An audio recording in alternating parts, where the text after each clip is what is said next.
Hey, it's Tucker here from Mizpah Farms, and in this video I'm going to be showing you how to move and set up one of these electric poultry nets. We currently use our poultry nets for chickens, also using the poultry nets for ducks and geese. We've used them for turkeys in the past as well. What I really love about poultry nets is they're light, they're relatively inexpensive, like 200 bucks for 150 plus feet. They're portable, so you can move them as needed to give your animals new clean pasture, which makes grain costs lower and keeps them healthier. First, let me demonstrate that electric fence's work. You see, Roscoe here would like nothing more than to get into the chicken run and eat all of that delicious chicken poop. But he's not gonna try to get through the electric fence because a couple years ago he got zapped on an electric fence and he can remember it, so he doesn't want to go close to it. Experts say that some animals can actually sense an electric pulse with their nose before they even touch it. So Roscoe here would rather stay away from the electric fence. And you can see that I need to move the ducks and goose poultry net because if you look here in their pen, it's all like mud and bare ground. They've been in here for about a month and it's time to move them down that way where I've got some fresh pasture. So I'm going to be showing you step by step how to move and set up an electric poultry net today. Now when I say pasture, I'm kind of being sarcastic because we really don't have that good of pasture. It's like rocks and weeds mostly, but we're working on turning it into pasture. And the ducks and geese are a step for that. Right now I'm weed whacking and knocking all the weeds down while I'm putting the fence so the fence doesn't ground out on them. So normally I wouldn't cut more than just the path, but since this isn't nice pasture, it's just a lot of goldenrod, I'm gonna cut all this down too because it's about to go to seed and we don't want more goldenrod. I gotta get all these mushrooms out because I don't want the ducks and geese eating them. I'll just chuck these in the fence row. So the first step in moving it is going to be to take all these fiber rods off the fence.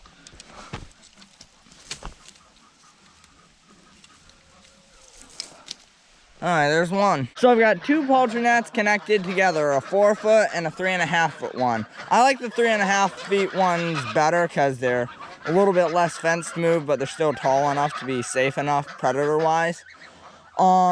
These ones are real nice. They've got these little clips for connecting them together, which is good.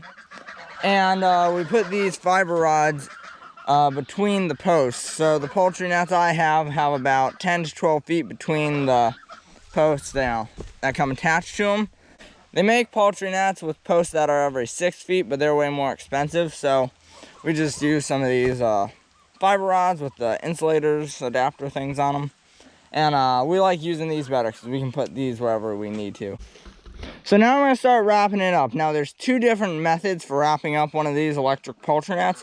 One is to roll it up, which takes forever. But if you're short, it's easier.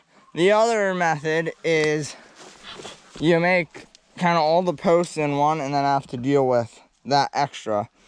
This is what we do in the winter time when we're done with these and are packing them up and putting them in the shed. We'll get them all like this and then we'll just roll up the long tail part of it up, and that's how we will store it for the winter. But right now I just have to pick it up like this and get going. So cue the time lapse. So I got the fence wrapped up. Now I just need to set it up down the path I weed whacked.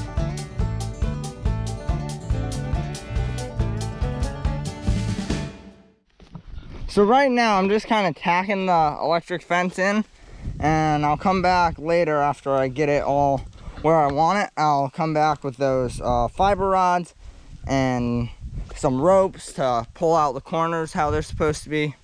But right now I'm just gonna get it tacked in. So this half of the fence is done, the 4-foot one. Now I just need to go back there, get the 3.5-foot one and bring it all the way back down so it meets up here. This one's a little bit harder than the other one because even though it's shorter, the posts are like every 12 feet. On the other one, they're like every 8 feet, but I'm almost done. By the way, the poultry nets are from Premier One. We've had one of them for over 3 years and it's worked great, and I'll leave a link in the description down below. So I got the fence roughed in all the way around, and you can see I've got just a little bit extra here. So what they say to do with extra is not roll it up. They say to kind of put it out like a fence would be. So I'm just gonna roll it out here and then stick it in the ground, and then I'll show you what I do for a gate. By the way, when I'm working on these farm projects, I love listening to podcasts. I recently found the Goldshaw Farm podcast hosted by Morgan Gold. You should really check it out. It's Morgan Gold from the popular YouTube channel Goldshaw Farm. And he's just interviewing all these different farmers, and it's really interesting. So really, you should check it out. It's on Apple Podcasts, Google Play, and wherever else you get your podcasts. So I got the extra wrapped up. Now I'm gonna put the gate in. I have this bigger stake with a loop of wire down there and a wire hook up at the top. So this one goes right by the last stake in the fence line. Let's see, it's like this.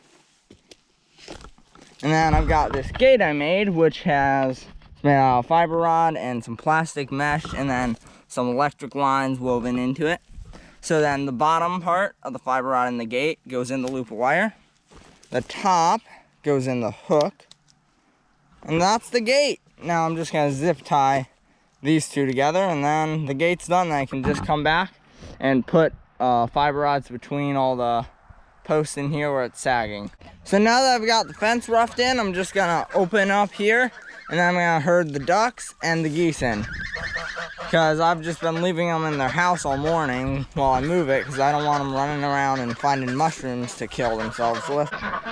So when they come out, I've got this rake here, which I'm gonna use to herd them. Move it, ducks, let's go. Come on, duckies. It's gotta be a little bit hard to get them to cross the boundary where the fence was, because they're used to the fence being there. Ducks and geese are just such creatures of habit.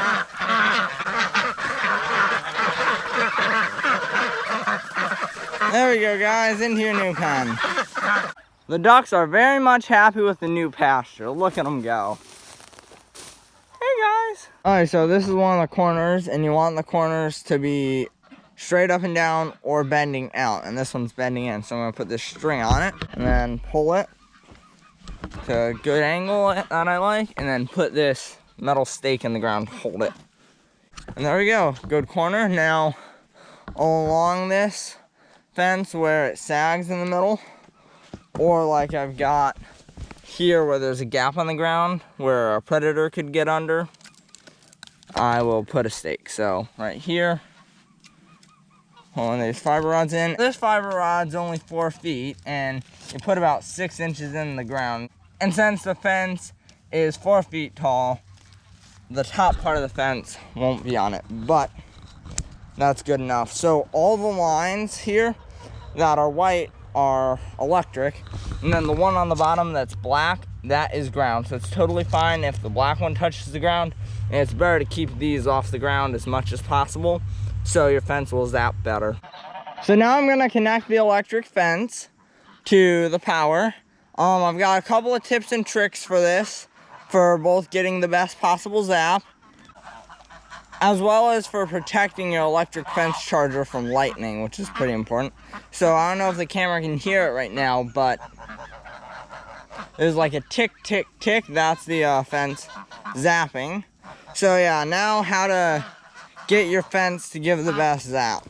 So there's a couple of tips on how to get your electric fence to zap well and be powerful enough and put out most volts. One is you saw I weed whacked the whole perimeter. That was to keep it from grounding out, because the only time you want it to ground out ideally is when the predator or the animal you're trying to keep in touches it, which will complete the circuit from the electric fence to the ground rod, which connects to the electric fence charger, and I'll show you all that in a minute.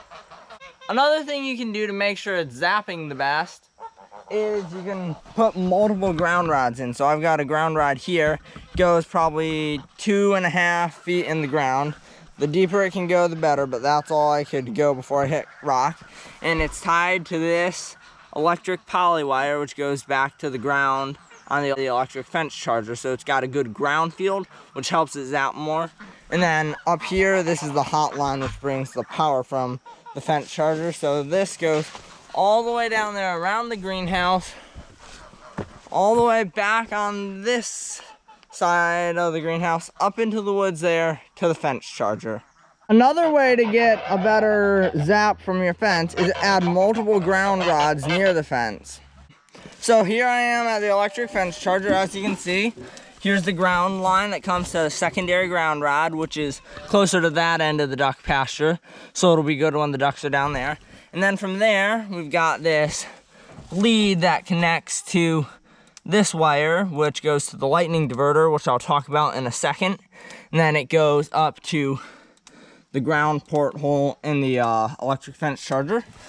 Then here we've got the one for the hot line, which comes down here into the lightning diverter to this alligator clip that we can just unclip.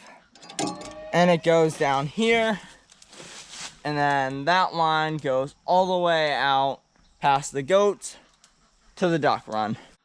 So now for protecting an electric fence charger, is what we've got is these portable electric fence stands. We've got some metal roofing on it, and then just these boards, and I'll leave a drawing of it, a complete diagram at the end of the video. So that's how we protect the electric fence chargers from the elements. Now to protect it from lightning, the first layer of protection is this. It's a surge protector, which is like 12 bucks at your local hardware store. And people will use them for their computers as well. So this is to protect it. Let's say lightning strikes the power line or the grid somewhere, and there's extra power coming in this way that could blow up the fence charger so it wouldn't work anymore. This protects against that. You see it's got a light that it's protected. So that's good.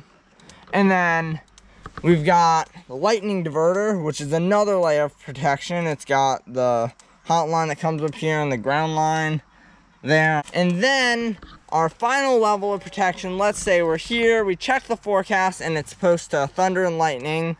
So what we will do is we'll come out, we'll disconnect the hot line, we'll disconnect the ground line, and then we'll unplug it. So then the only way this thing can get zapped by lightning is a direct hit, and that is highly unlikely because there's so many better places for the lightning to ground out, like the trees.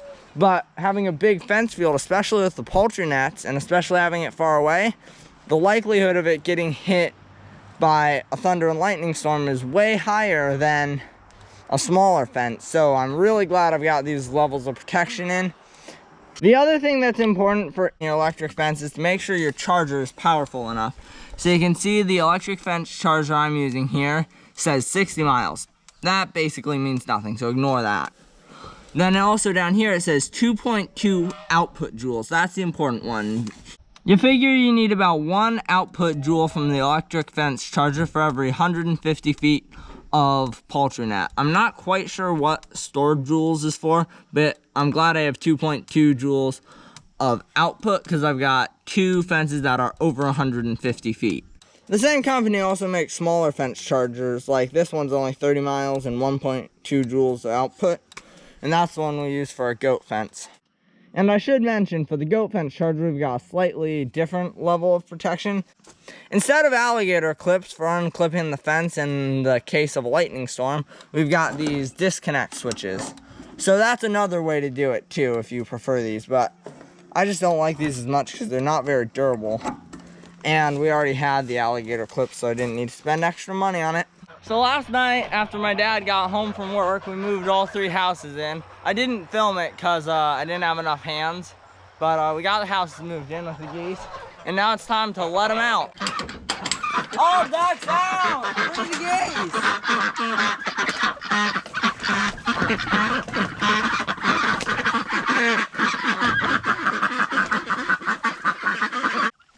So one thing I did add today after I moved them in here is I cut a couple pathways with the weed whacker through the tall weeds so they could get around easy, because last night they were having a bit of a hard time going through all these taller ones.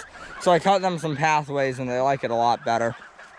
So now let's talk about what shape you want your poultry fence to be in. Now, the way you will get the most fenced in area from your fence is if you do it in a perfect circle. However, that's really not possible in a lot of situations. So the next best option is to not make it long and skinny and to make it like a square or something. But if you look at mine, I did it the worst way possible. See all the zigzags there? Well, I had to do that because there were large clumps of mushrooms that I couldn't dig up, and there was water and there were rocks, and I don't really need to worry about that because I knew how big I needed to make my fence, and I had plenty of extra. So just keep that in mind when you're making it. If you have extra fence, you can do a whole bunch of zigzags, but if you're just trying to get the most possible area fenced in at a time, I'd recommend making it as close to a perfect circle as possible.